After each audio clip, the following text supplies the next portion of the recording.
আসসালামু আলাইকুম। আফফান মম কিচেনে আপনাদের সবাইকে স্বাগতম।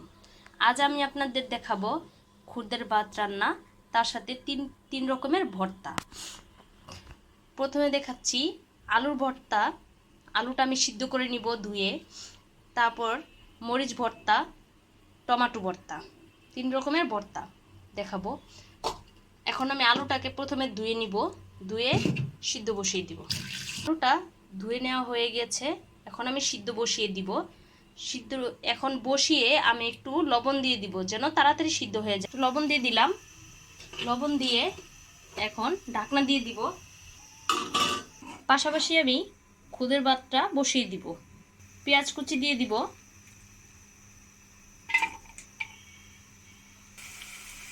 পরিমাণ মতো রান্নার রেগুলার তেল দিয়ে দিব।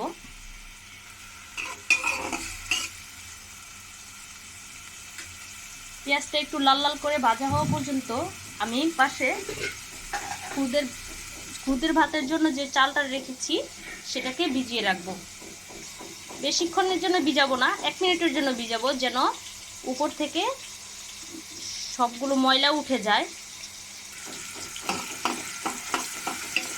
আর এই পাশে চাউলটা আমি এই পর্যায়ে ধুয়ে নিব, 7 থেকে 8 বার ধুয়ে নিব। প্রচুর পরিমাণে ময়লা, যতক্ষণ না পর্যন্ত সাদা পানি বের হবে ততক্ষণ পর্যন্ত ধুয়ে নিব। চাউলটা ধোয়া হয়ে গেছে, এখন আমি পেঁয়াজটাকে নাড়া দিয়ে দিব। প্রথমে বলে নেই, আমার এখানে খুদের চালটা আছে 1 পট বা 1 পোয়া। এটা দেশি চালের খুদ, সেজন্য এরকম দেখাচ্ছে। পেঁয়াজটা লাল লাল করে ভাজা হয়েছে, এখন আমি দিয়ে দিব চালের খুদটা। দেওয়া হয়ে গেছে, এখন আমি একটু নেড়ে দিব।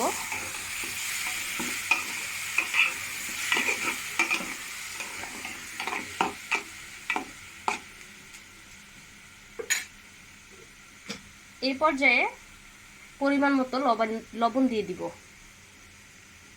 একটু হলুদ গুঁড়ো দিয়ে দিব, সামান্য কিছু।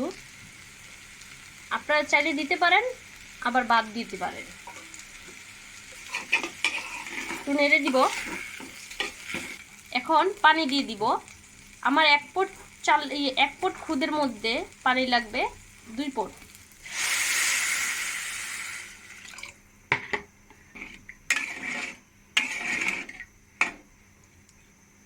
আমি পানি দিয়ে দিয়েছি। এখন 4টি কাঁচামরিচ রেখেছিলাম, সে 4টি কাঁচামরিচ দিয়ে দিব। ঢাকনা দিয়ে ঢেকে দিব বলক আসা পর্যন্ত। এই পর্যায়ে চুলার তাপটা থাকবে ফুল। ঢাকনাটা উঠিয়ে দেখব বলক এসেছে কিনা। বলক এসে পড়েছে, একটু নেড়ে দিব।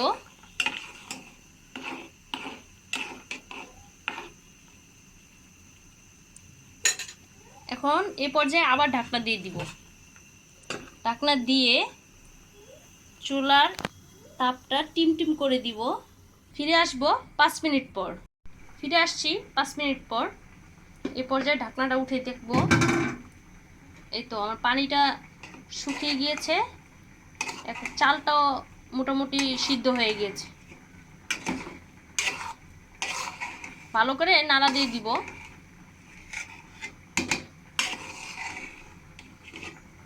আবার একটু ঢেকে দিব। এ পর্যায়ে আমরা ভর্তাগুলো বানিয়ে নিব। ঢাকনাটা এখন উঠিয়ে দেখব, পানিটা শুকিয়ে গিয়েছে। অবশিষ্ট যতটুকু পানি ছিল চালের গায়ে গায়ে সম্পূর্ণ পানি শুকিয়ে গিয়েছে, আর খুব ভালোভাবে চালটাও সিদ্ধ হয়ে গিয়েছে। এখন আমি লবণটা দেখব পারফেক্ট আছে কিনা। লবণ পারফেক্ট আছে।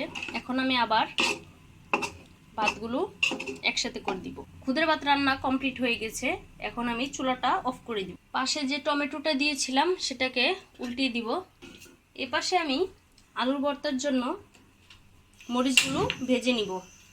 এখানে আমি মরিচ দিয়েছি 4টি, টমেটো ভর্তার জন্য, আলুর ভর্তার জন্য। মরিচগুলোর উপরে অল্প একটু তেল দিয়ে দিব, তাহলে ভাজাটা খুব সুন্দর হবে। মরিচটা ভাজা হওয়া পর্যন্ত অপেক্ষা করব। মরিচটা ভাজা হয়ে গেছে।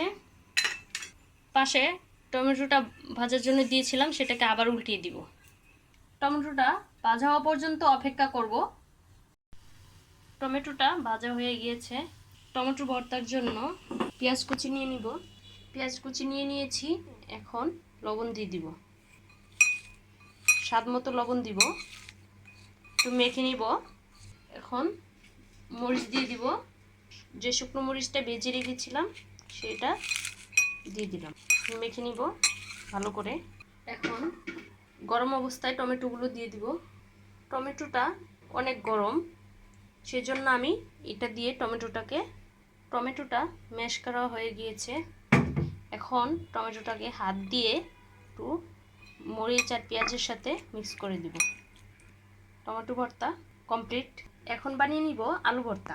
আলু ভর্তার জন্য নিয়ে নিব পেঁয়াজ কুচি, দিয়ে দিব স্বাদ মতো লবণ, একটু মেখে নিব। ভেজে রাখা মরিচ দিয়ে দিব, শুকনো মরিচ। এখন ভালো করে মেখে নিব। পেঁয়াজ মরিচ লবণ একসাথে মাখা হয়ে গেছে। এখন যে আলুটা সিদ্ধ করে রেখেছিলাম সেটা দিয়ে দিব। এখন আলুটাকে হাতের সাহায্যে মিক্স করে নিব। আলুর ভর্তাটা আমার রেডি হয়ে গেছে। এখন বানাবো মরিচ ভর্তা। প্রথমে দিয়ে দিব মরিচগুলো আমি মিহিন করে বেটে নিব। মরিচটা মিহিন করে বাটা হয়ে গিয়েছে।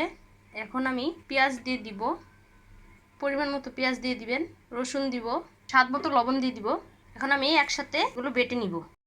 আলহামদুলিল্লাহ, রেসিপিটি হয়ে গিয়েছে। আপনাদের যদি রেসিপিটি ভালো লেগে থাকে আমার চ্যানেলটিকে সাবস্ক্রাইব করে দিবেন, পাশে থাকা বেল আইকনটি ক্লিক করে দিবেন, যাতে করে নতুন নতুন ভিডিও দিলে আপনার নোটিফিকেশন পেয়ে দেখতে পারেন। চ্যানেলটিকে অবশ্যই লাইক কমেন্ট শেয়ার করে দিবেন। সবাই ভালো থাকবেন, সুস্থ থাকবেন। আল্লাহ হাফেজ। আসসালামু আলাইকুম।